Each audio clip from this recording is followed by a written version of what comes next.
¿Cuáles considera que fueron los principales problemas económicos y sociales que tuvieron en el gobierno de Alberto Fujimori? Bueno, Fujimori tuvo dos épocas. Fujimori tuvo la del 95 al 2000 y la del 2000 al 2005. Fueron 10 años más o menos. Va a tener un tercer gobierno, pero se fue.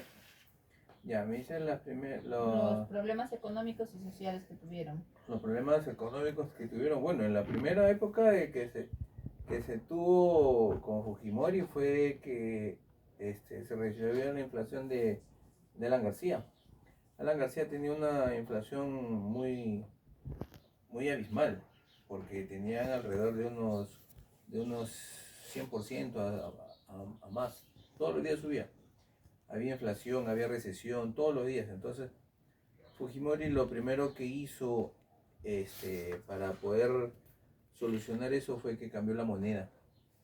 La moneda que cambió fue del INTI, lo cambió al sol, al nuevo sol. Entonces con eso evitó de que la inflación siguiera. No le comenzó a quitarle lo que valía 1000 intis, valía un sol.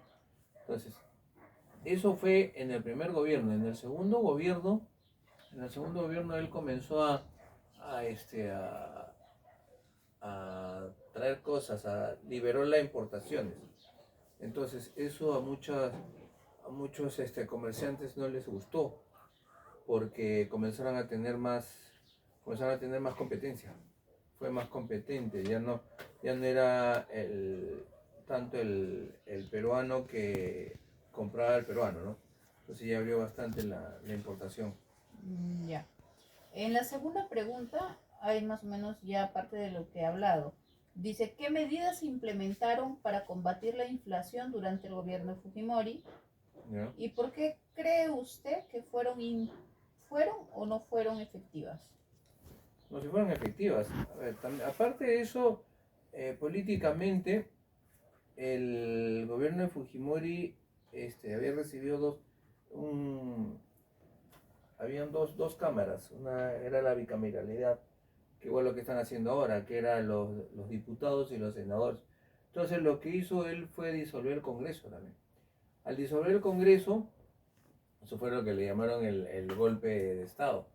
Pero ¿qué pasaba? O sea, muchas personas estaban en contra de eso porque decían que era autoritario, era una persona muy déspota. Pero en mi caso, yo me acuerdo que, por ejemplo, en Alan García, cuando estaba con Alan García, yo tenía que hacer cola. Había los famosos mercados del pueblo y habían unas colas tremendas para comprar un paquete de mantequilla, había que comprar para comprar un kilo de azúcar, o sea, vendía un kilo de azúcar por toda la familia. Entonces, ¿qué él hizo? Lo que él hizo, implantó, aparte de cambiar la moneda, implantó la entrada de importaciones. ¿En qué apoyó esto? De que comenzaba a haber más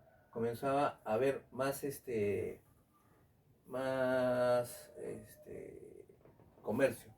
Y también quitó el dólar MUC, que era una subvención, el Estado cuando estaba con Alan García era una subvención a los dólares. ¿Qué significaba? De que, no Fujimori, sino Alan García, el gobierno de Alan García, cuando tú ibas a comprar un dólar MUC, porque era mercado único de cambio, el dólar MUC, tú comprabas un dólar y el gobierno te pagaba la mitad entonces era subvención hacia lo que tú comprabas, pero no era un valor real, no era un valor real. Entonces, ¿por qué se quejaron? ¿Por qué se quejaron? Porque cuando venía un producto y los liberó todo el comercio, la gente comenzó a perder. Pero perdió, ¿por qué? Porque los empresarios con ese dólar MUC se volvían más ricos. Y sin embargo, la pobreza, la pobreza en la época de Alan era grande. Con Fujimori cambió. No, está bien. ¿Qué políticas sociales se implementaron durante el gobierno de Fujimori para abordar la pobreza y la desigualdad en el país? ¿Puedes repetir la pregunta? ¿Qué políticas sociales se implementaron durante el gobierno de Fujimori para abordar la pobreza? ¿Qué políticas sociales? Lo que hizo Fujimori socialmente, bueno, él implantó ¿cómo se llama esto? Él implantó la parte del libre comercio, la liberación de las empresas.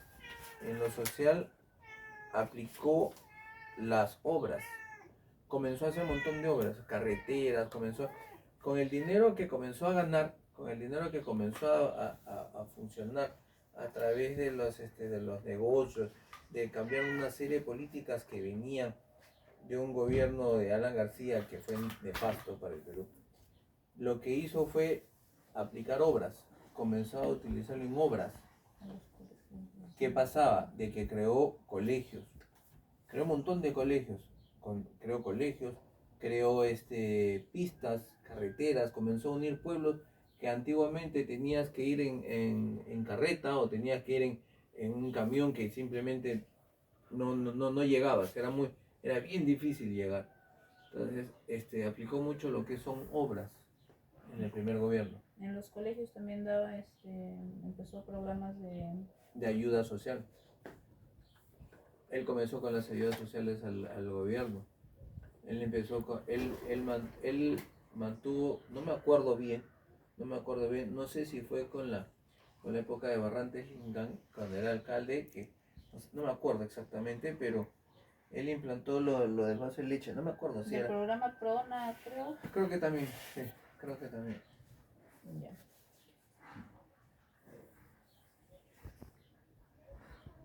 ¿Qué opina de las medidas que realizaron en el gobierno de Fujimori para combatir los grupos terroristas como Movimiento Revolucionario Tupac Amaru y Sendero Luminoso?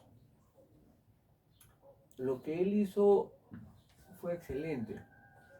Porque mire, yo le digo una cosa. Lo que sucede acá es que acá en el Perú siempre ha habido mucha corrupción. Siempre ha habido, y todavía lo sigue habiendo. ¿Qué sucede? De que él creó lo que le llamaban algunos el Grupo Colina. El Grupo Colina era un grupo que al principio, por lo que escuché, al principio comenzó a encontrar a los cabecillas de las diferentes bandas, terroristas. Entonces sabían mucho sobre dónde estaban, sobre quién estaba y dónde paraban los terroristas. Entonces él, a través de información interna, a través de seguimientos, a través de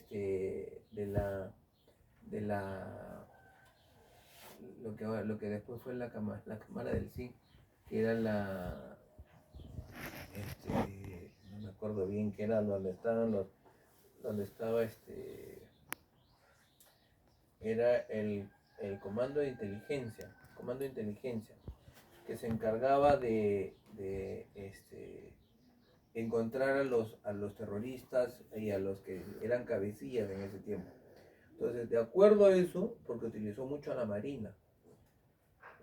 ¿Por qué? Porque los de la Marina apoyaron bastante en este caso, porque me acuerdo que en una vez le pusieron una bomba a un camión, un ómnibus de la Marina cuando estaban yendo por la avenida Salaberry y también en el Canal 2 en la Tina, que pusieron una bomba y se volaron todo eso, y también en Tarata. Entonces comenzaron a darle más ímpetu, a comenzar a corretear a los cabecillas y a utilizar a las personas que estaban dentro de las asociaciones, ya sea, no asociaciones, sino de las Fuerzas Armadas y de las fuerzas policiales, a sacar a los mejores.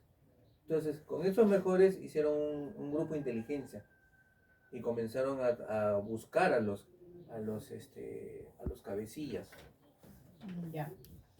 Siguiente pregunta. Durante el gobierno Fujimori se realizó una campaña de control demográfico que Ya. consistió en la esterilización de miles de mujeres, sobre todo que eran campesinas e indígenas.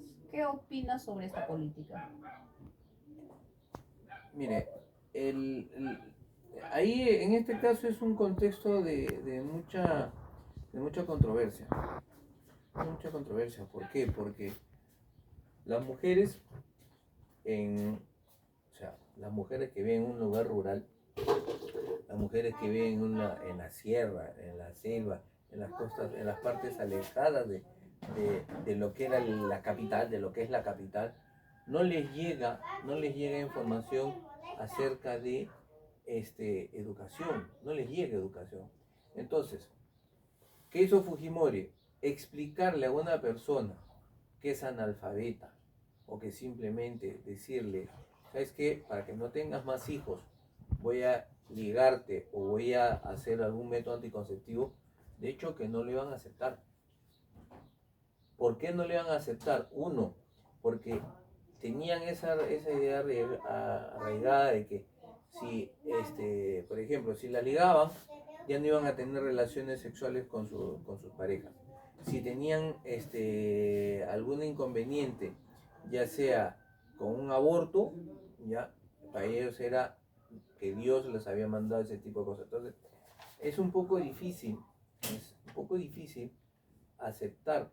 Para mí en este caso estaba bien. Porque, como le digo, de que si tú vas y le explicas a uno de la provincia, señorita o señora, mire, usted ya no va a tener, usted no puede tener más hijos, eso es mentira. Eso es mentira. Tú llegas, no sé, algunas personas no conocerán provincia, pero yo sí conozco provincia, de que tú tratas de hablar, es más, en la sierra, hablas quechua y no te entienden. Entonces tienes que mandar a una persona que hable quechua, una persona que trate de hacerla entender, pero simplemente a veces no entiende. Por sus ideas arraigadas, por su cultura, Esto es un contexto muy amplio. No es como ahora. Ahora, por ejemplo, tienes más información. Bueno, el gobierno está tratando de llegar a todas las partes nativas, a todas las partes donde el gobierno no llega, pero ¿qué puedes hacer? O sea, ¿qué puedes, cuál sería un método anticonceptivo? Si, por ejemplo, no tienes una posta, no existen postas en provincia, no existen postas. En provincia no hay postas. El caso más palpable ahorita es lo de lo que pasó con el, con el congresista. Se fue alejado alejado de la ciudad, simplemente murió un ataque cardíaco. Porque no hay postas, no existen postas. Ya. La siguiente pregunta es, ¿conoce las medidas que se formaron durante el gobierno de Fujimori para controlar la prensa y cuáles fueron sus repercusiones en la libertad de expresión? Lo que hizo Fujimori fue, hizo la prensa amarilla. La prensa amarilla fueron periódicos que eran sensacionalistas, ¿no? Entonces él controlaba, pero no tanto él, sino que en ese caso salió un asesor que era Vladimiro Montesinos. Vladimiro Montesinos fue el que comenzó a dirigir eso porque era el jefe de inteligencia. Él agarró y ¿qué hizo? Ideó el plan de que hacer un montón de periódicos, crear un montón de periódicos que sean sensacionalistas y con eso presionar a los que estaban, ¿no? Darle la contra, exigirles a los otros periódicos de que lo sigan. Entonces, ¿qué pasaba? De que la prensa en este caso es libre, es como el quinto estado, el cuarto estado en el Perú. ¿Por qué? Porque si no está gobernado, es por lo menos es algo libre. Eso es lo que hizo Fujimori en su época de gobierno. Implementó la prensa amarilla, implementó a cualquiera que se le oponía, quitarlo del camino. Era Ya. quitarlo. ¿Y cuáles fueron los eventos que llevaron a la caída del gobierno Fujimori en el año 2000? ¿Y qué consecuencias tuvo para el país? Las consecuencias, a ver, ¿qué es lo que pasó? Fujimori subió al poder a Vladimiro Montesinos. Entonces, Vladimiro Montesinos era el asesor encargado, era como la mano derecha de Fujimori.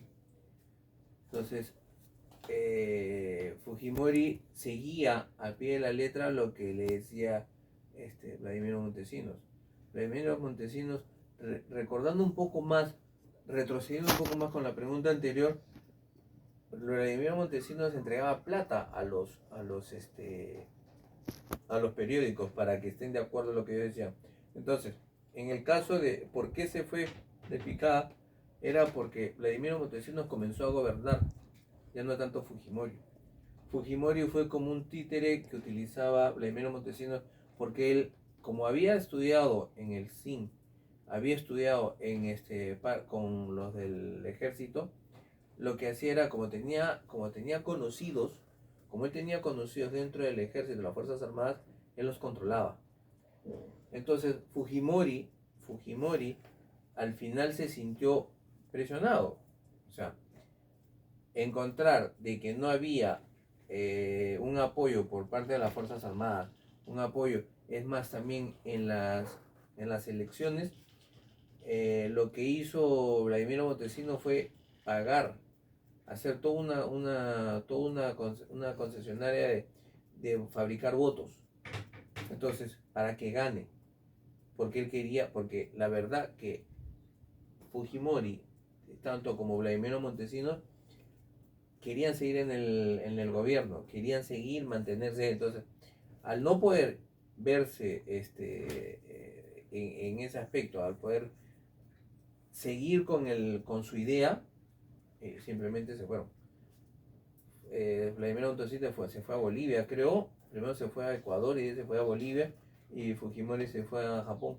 Porque Japón, ¿por qué Japón? No solamente Japón era su familia por los Fujimori, sino que Japón consideró mucho el plan que hizo, que él desarrolló para liberar a los rehenes, donde estaba el embajador de Japón. ¿Cómo se llama esto? Al haber salvado, porque fue uno de los mejores planes tácticos en la guerra que tuvo Fujimori, Japón lo apoyó, pidiéndolo. Entonces, ¿qué pasa? De que tanta fue la presión ya del Perú de que ¿cómo se llama esto? Él renunciara. Él renunció por fax, renunció por un correo, lo que ahora es correo electrónico. Ahora dijo, renuncio a la presidencia y se fue. Entonces ahí entró Paniagua. ¿Qué pasa? De que era tanta la presión ya del Perú hacia Japón de que por qué había hecho eso de simplemente aceptarlo. Lo que pasó es que Fujimori se fue a Chile. Entonces en Chile se lavaron las manos porque llegó a la embajada de Japón en Chile. Lo comenzaron a exigir y por eso que lo trajeron acá al Perú. Ya. Bueno, eso sería todo, señor Jimmy. Muchas gracias por su respuesta. Okay. Gracias a usted por la entrevista.